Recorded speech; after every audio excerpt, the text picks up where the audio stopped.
भक्तजनों, माताओं, बहनों, सादर जय श्री कृष्णा। हमारे YouTube चैनल पर आप सबका बहुत बहुत स्वागत है। मैं श्रावणी चौबे, आप सभी भक्तजन मेरा प्रणाम स्वीकार करें। आज हम आपको कार्तिक मास महात्म्य अध्याय 19वें की कथा सुनाने जा रहे हैं। आप सभी से अनुरोध है कि इस ज्ञानमय कथा को अंत तक सुनिएगा और सुनने के बाद अधिक से अधिक लोगों को शेयर भी कर दीजिएगा, जिससे सभी भक्तजनों, माताओं, बहनों को यह ज्ञानमयी कथा से पुण्य लाभ प्राप्त हो सके। तो सबसे पहले आपको और आपके पूरे परिवार को पुण्य पवित्र कार्तिक मास की बहुत बहुत शुभकामनाएं और बधाइयाँ। भगवान लक्ष्मी नारायण की कृपा आप सभी पर बनी रहे। आप लोग सुखी रहे, मस्त रहे, स्वस्थ रहे तथा व्यस्त रहे और निरंतर उन्नति तथा प्रगति को प्राप्त करते रहे। बोलिए वृंदावन बिहारी लाल की जय, लक्ष्मी नारायण भगवान की जय। जय जय श्री राधा रमने, जय जय नवल किशोर, जय गोपी चित चोर प्रभु, जय जय माखन चोर। मात मेरी श्री राधिका, पिता मेरे घनश्याम, इन दोनों के शरण में मेरा बारंबार प्रणाम, मेरा बारंबार प्रणाम। मोहिनी मूरत श्याम की वो मन रही समाए, जो मेहंदी के पात में लाली रही समाए। धन्यो बन एक दिन घट जाएंगे जैसे उड़े कपूर, मन मूरख तू राम भजे, क्यों चाटे जग धूर, क्यों चाटे जग धूर। राम कृष्ण दो एक है, अंतर नहीं निमेष, इनके नैन गंभीर है, इनके चपल विशेष, इनके चपल विशेष। राधे तू बड़ी भागिनी, कौन तपस्या कीन, तीन लोक तारन प्रभु, सो तेरे अधीन, सो तेरे अधीन। बोलिए वृंदावन बिहारी लाल की जय, गोपाल कृष्ण भगवान की जय। भक्तजनों, माताओं, बहनों, यहाँ से कार्तिक मास महात्म्य अध्याय 19वें की कथा प्रारंभ होती है। यहाँ तक की कथा सुन करके महाराज पृथु नारद जी से कहे, हे देवर्षि, भगवान की कथा सुनते सुनते मुझे अपार आनंद प्राप्त हो रहा है। अब आप कृपा करके भगवान की पूजा किस भाव से करनी चाहिए, या वृत्तांत कहिए। देवर्षि नारद बोले, हे राजा पृथु, भगवान तो भक्ति के भूखे हैं। इस संबंध में मैं तुम्हें एक पुरातन कथा सुनाता हूँ, ध्यान पूर्वक सुनो। एक समय की बात है, कांतिपुर नामक राज्य में चोल नामक एक राजा राज्य किया करता था। वह बड़ा ही धर्मात्मा और प्रजा का पालक था। उसकी राज्य में समस्त प्रजा सुखी और संपन्न थी। दारिद्र्य, दुखी और पीड़ित ढूंढने से भी ना मिलते थे। अतः उसके नाम पर ही उसके राज्य का नाम चोल राज्य पड़ गया। एक दिन राजा मंदिर में भगवान की मणि मुक्ताओं आदि से पूजन कर वही मंदिर में एक ओर बैठ गया था।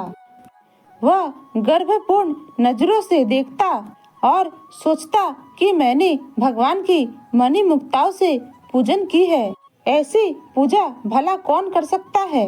मेरे राज्य में भगवान मुझसे अवश्य ही प्रसन्न होंगे। इस प्रकार वह भगवान की प्रतिमा को निहार निहार कर प्रसन्न हो रहा था। तभी वह विष्णु शर्मा नामक एक ब्राह्मण आया, जिसने जल और तुलसी दल से भगवान की पूजा की। हे राजन, उसके तुलसी दल से पूजा से राजा के मणि मुक्ता आदि ढक गए। यह देख करके राजा चोल क्रोधित हो उठा और बोला कि हे ब्राह्मण, तुझे पूजा की बिल्कुल समझ नहीं है। मणि मुक्ताओं से मेरी द्वारा की गई पूजा की सारी स्वभाव को तूने इस तुलसी दल से ढक दिया है। विष्णु शर्मा समझ गया कि राजा के मन में अहंकार आ गया है, अभिमान आ गया है। अतः वह बोला, हे राजन, अभिमान के वशीभूत होकर के आपको पूजा का कोई भी ज्ञान नहीं है। अरे दरिद्र ब्राह्मण, तुम भला पूजा के विषय में क्या जानो? अहंकार से भर करके राजा बोला, क्या तुमने कभी कोई मंदिर बनवाया है? कभी भगवान के प्रसन्नता के लिए कोई यज्ञ किया है? मैं यहाँ पर उपस्थित सभी जनों के सामने कहता हूँ कि भगवान की यह रूखी सूखी पूजा करके तुम पहले स्वर्ग जाते हो या मैं जाऊंगा। इतना कह करके राजा ने गुंगल ऋषि को बुला करके विशाल यज्ञ आरंभ करवा दिया। साथ ही ब्राह्मणों को धन्य धान्य गौ वस्त्र आदि दान करने लगा। उधर विष्णु शर्मा अपने स्वभाव अनुसार नित्य के भांति अपना पूजन पाठ करता रहा। वह सदैव के भांति माघ तथा कार्तिक मास का व्रत किया करता था। तुलसी वन का रोपण किया करता था। एकादशी का व्रत एवं ओम नमो भगवते वासुदेवाय महामंत्र का नित्य प्रति जाप किया करता था। वह उठते बैठते चलते फिरते भगवान का स्मरण किया करता था। हे राजन, भगवान की माया बड़ी विचित्र है, इसे कोई भी समझ नहीं पाता है। नारद जी ने कहा, एक दिन विष्णु शर्मा ने रसोई तैयार करके रखी और जब भोग लगाने का समय हुआ तो उसने देखा भोजन तो किसी और ने उठा करके ले गया है। अगर वह अब दोबारा रसोई बनाए तो सत्संग का समय निकल जाएगा और उसका व्रत भंग हो जाएगा। व्रत भंग होने के भय से उसने पुनः रसोई नहीं बनाई और उस रात भजन पूजन करता भूखा ही सो गया। दूसरे दिन फिर उसने रसोई बनाई, उस दिन भी वही हुआ। इस प्रकार 7 दिनों तक यही होता रहा। वह रसोई बनाए और भोजन कोई और उठाकर ले जाए। सत्संग के समय को वह भोजन बनाने में ना लगाए। 7 दिन बीतते बीतते वह भूख से विकल होकर के बड़ा ही दुर्बल हो गया, किंतु उसने नियम भंग नहीं किया। 8वें दिन उसने मन ही मन सोचा कि आज मैं देखूंगा कि नित्य ही मेरा भोजन कौन उठा करके ले जाता है। 8वें दिन उसने भोजन तैयार करके रखा और एक स्थान पर छिप करके बैठ गया। थोड़े ही देर में उसने एक दीनहीन, दुर्बल और आस्थी पंजर जैसे एक चांडाल को आते हुए देखा। वह आया और भोजन उठा करके चलने लगा। उसकी दशा को देख करके विष्णु शर्मा का हृदय द्रवित हो उठा।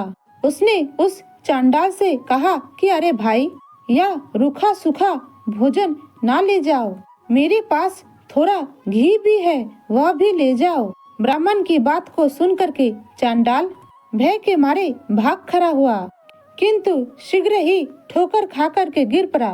तब तक विष्णु शर्मा भी उसके समक्ष पहुंच गया और अपने गमछे से उसे हवा करने लगा। थोड़ी देर बाद देखा कि चांडाल की जगह शंख, चक्र, गदा, पद्मे, वनमाला धारी भगवान विष्णु वहाँ पर स्वयं लेटे हुए हैं। उसी क्षण विष्णु शर्मा ने उनके चरणों पर गिर करके प्रणाम किया, नमस्कार किया। तभी रुद्र आदि देवता भी वहाँ पर आकर के प्रकट हो गए और वेद मंत्रों से उनका पूजन किया। तब भगवान विष्णु ने बड़े ही स्नेह से विष्णु शर्मा को अपने हृदय से लगाया, अर्थात आलिंगन किया और अपने दिव्य रथ पर बैठाकर अपने साथ वैकुंठ लोक को ले गए। चोल राजा भी यह दृश्य देख रहा था। तब उसने देखा कि भगवान श्री विष्णु शर्मा को आशीर्वाद प्रदान कर रहे हैं तथा उस पर भगवान की ऐसी कृपा हुई। यह देख करके राजा बहुत दुखी हुआ। यह बात उसके हृदय को कचुटने लगी। उसका दान पुण्य सब व्रत गया। उसने गुंगल ऋषि को बुला करके दुखी स्वर में कहा, यह सब क्या है ऋषिवर, जिसके द्वेष के कारण मैंने इतने सारे यज्ञ किए, दान पुण्य किए, वह मेरे आँखों के समक्ष भगवान विष्णु को लेकर के वैकुंठ जा रहा है और यहाँ उपेक्षित मैं पड़ा हुआ हूँ। क्या मेरे यज्ञ और दान पुण्य सब व्रत हो गए हैं? इससे तो यही सिद्ध होता है कि भगवान यज्ञ और दान पुण्य से नहीं, अचल भक्ति से प्रसन्न होते हैं। भगवान कर्म कांडों का दिखावा करने से नहीं, भक्ति से प्रसन्न होते हैं। चोल राजा ने आजीवन ब्रह्मचारी व्रत धारण किया, अतः उनके कोई संतान नहीं थी। इसी कारण अपना सारा राजपाट अपने भांजे को सौंप करके यह कहते हुए कि हे प्रभु, मुझे अचल भक्ति दो, और अग्नि कुंड में कूद गए। यह देखकर गुंगल ऋषि ने भी क्रोध के मारे अपनी शिखा उखाड़ फेंकी।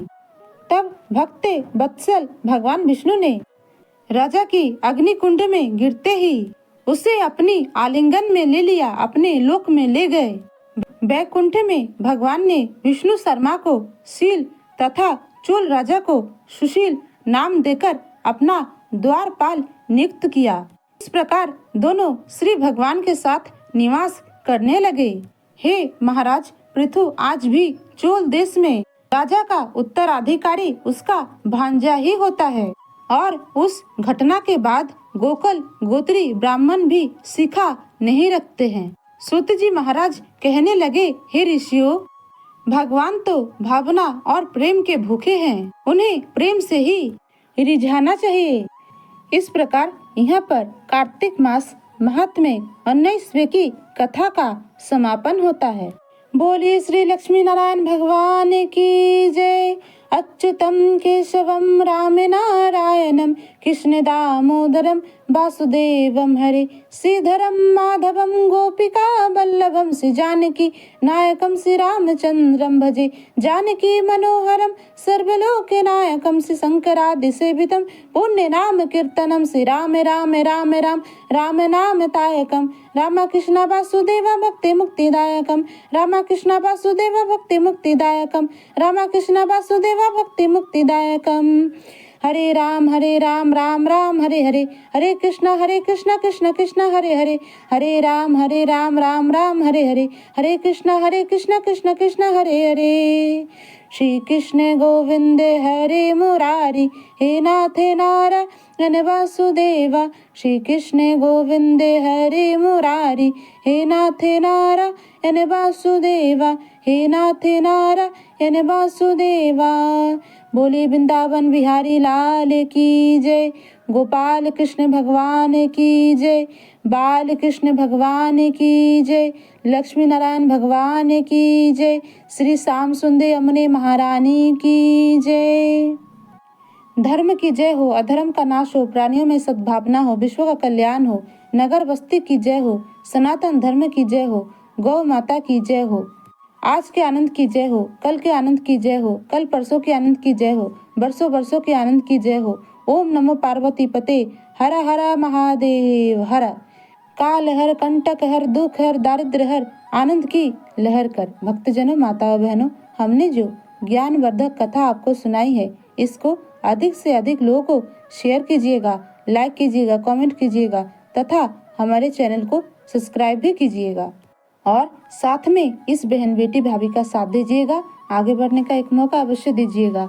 मिलते हैं कोई नए वीडियो में, तब तक के लिए सादर जय श्री कृष्णा, सादर धन्यवाद। जय राम जी की। हर हर महादेव।